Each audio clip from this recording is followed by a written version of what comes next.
Good morning, everybody, and welcome to this live stream on Wednesday, the 24th of June. Jeepers, nearly the middle of the year. We've just passed the longest night, the solstice, so the longest night of the year. So all things are looking positive.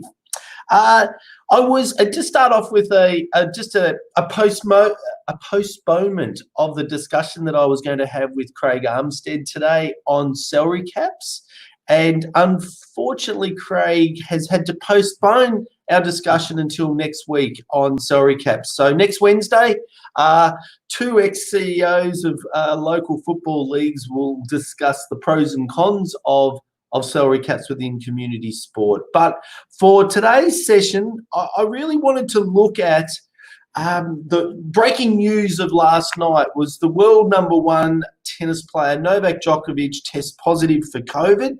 So this has sparked a very, very heated debate, heated discussion on should the tournament have gone ahead, et cetera, et cetera.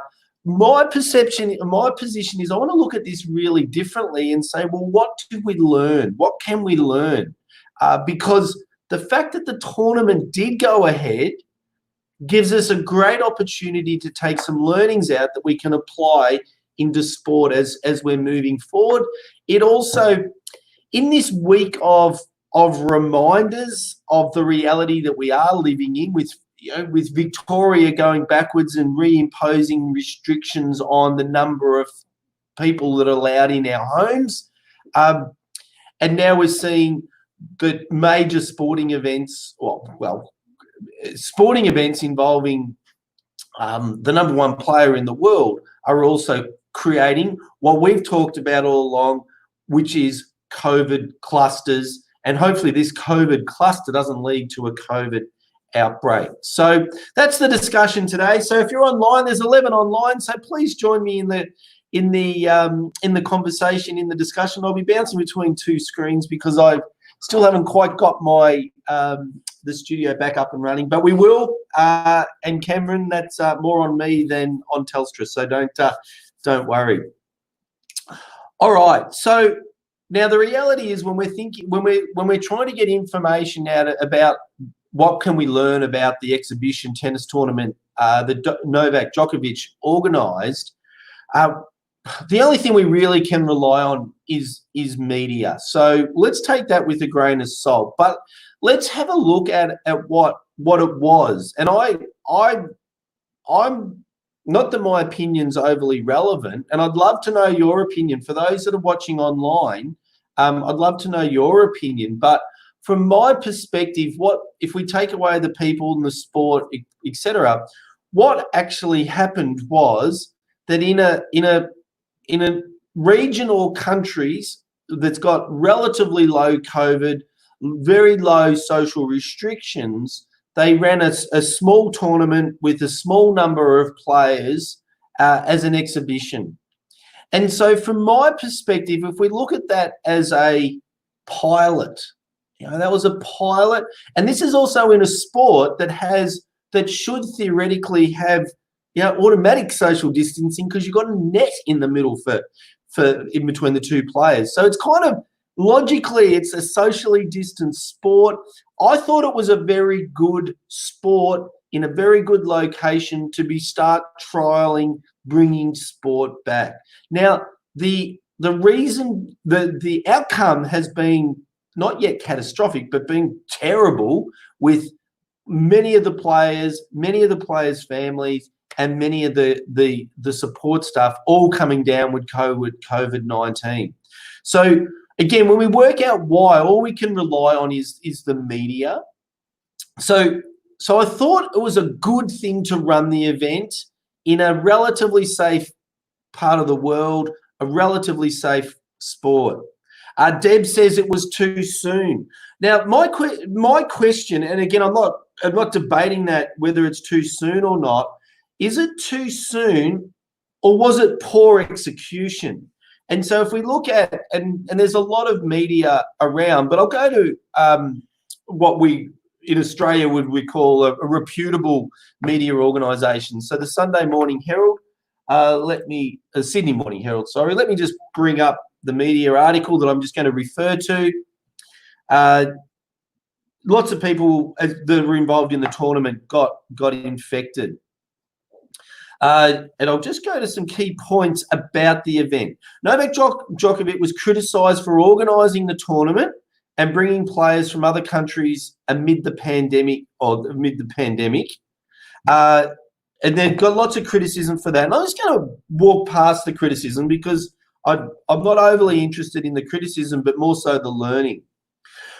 Probably translates to poor organisation, Deb, or is it poor organisation or was it poor execution? The tournament had packed stands in the opening leg in Belgrade while the players hugged at the net, played basketball, posed for pictures, attended press conferences together.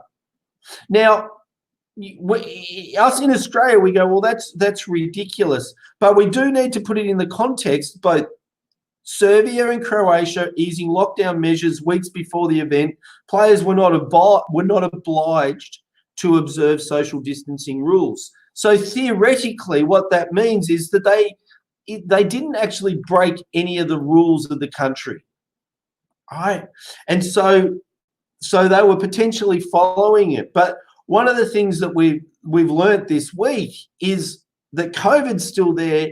It's highly infectious and highly transmittable. So we've got the scenario where they thought they were safe, so they went back to normal, and that then resulted in really tremendously bad outcomes.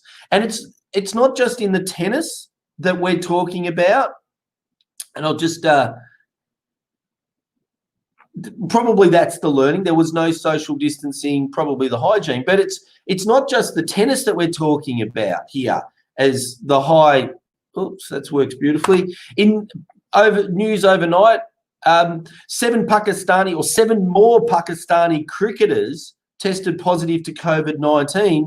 And this is when they're relatively, in the short term, about to head off to England for a test series, I think, that's scheduled to start on around the 28th. So the squad was due to leave on the 28th of June for a series in England next month.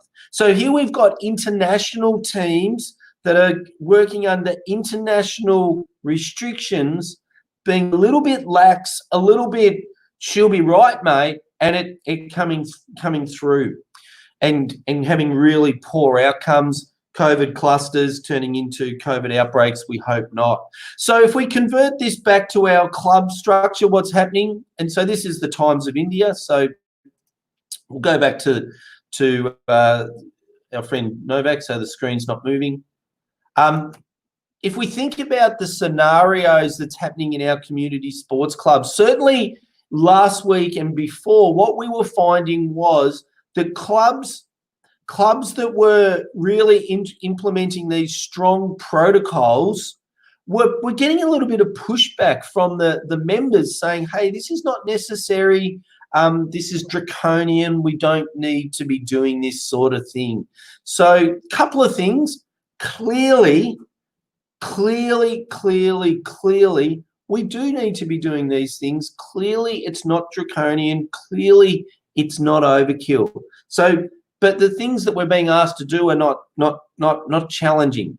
Small numbers, go in, play, train, go out, no socialising, social distancing, hygiene, so cleaning your hands regularly, particularly after you're touching things that other people have touched, cleaning the equipment, don't allowing people that are showing any of the signs to be allowed on site.